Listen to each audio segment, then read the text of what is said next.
دعوت دین علماء دے رہے ہیں، صوفیاء دے رہے ہیں. کسی بھی بندے کو آپ ٹٹول کے دیکھ لیں، یار ماشاءاللہ داڑھی سی رکھ لی ہے، تو کہے گا یار میں لاہور گیا تھا، ایک علامہ صاحب کی بات سنی، بس میرے دل پہ لگ گئی. ہو سکتا ہے اسے نام بھی نہ یاد ہو. تو یہ دعوت دین ہو رہی ہے تو بات آگے بڑھ رہی ہے نا. آج بھی کوئی سوشلزم کا ماننے والا، کوئی لبرل آدمی، کوئی کسی قسم کا بندہ مارکیٹ میں آ کے دین پہ اعتراض کرتا ہے. میں تھوڑے دن پہلے سائی والد یونیورسٹی میں گیا تو ایک بچہ کہنے لگا کہ پیر صاحب میں نے بات کرنی ہے تو آپ نے مجھے گستاخ کہنا ہے. تو اگر آپ نے گستاخ ہی کہنا ہے تو میں نہیں کرتا.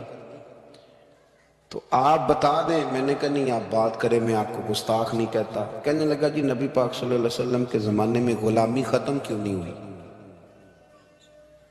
چاہیے تھا حضور کہتے آج کے بعد کوئی غلام نہیں، ختم کر دیتے. ختم کیوں نہیں ہوئی؟ بکتے رہے غلام، بلکہ حضرت علی کے زمانے تک غلام بکتے رہے. تو آپ کے پاس کیا جواب ہے؟ میں نے کہا اصل میں آپ رہتے ہیں ان لوگوں کے پاس جو بیچارے عشاء کی رکعتیں بھی پوری نہیں بتا سکتے، تو اس لیے آپ کے اندر یہی وہم پیدا ہوا ہے. میں نے کہا میاں نبی پاک نے غلامی ختم کر دی. کہنے لگا جی نہیں، یہ میرے پاس ابن اسحاق کا حوالہ ہے، ابن حشام ہے، فلانی کتاب ہے، فلانی کتاب ہے.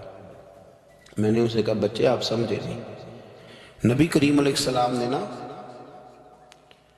غلامی کو اتنی عزت دے دی تھی کہ غلامی غلامی رہ ہی نہیں گئی تھی. غلامی غلامی رہی نہیں. تو جب کسی چیز کا نام ہی ختم کر دیا جائے، اس کا وہ عہدہ ہی ختم. یہ جو لوگ تھوڑے سے اداروں سے انسلاک رکھتے ہیں وہ سمجھتے ہوں گے کہ سیٹ ہی اگر ختم کر دی جائے تو اس سیٹ پر جو بندے موجود بھی ہوں تو وہ سیٹ ہی نہیں.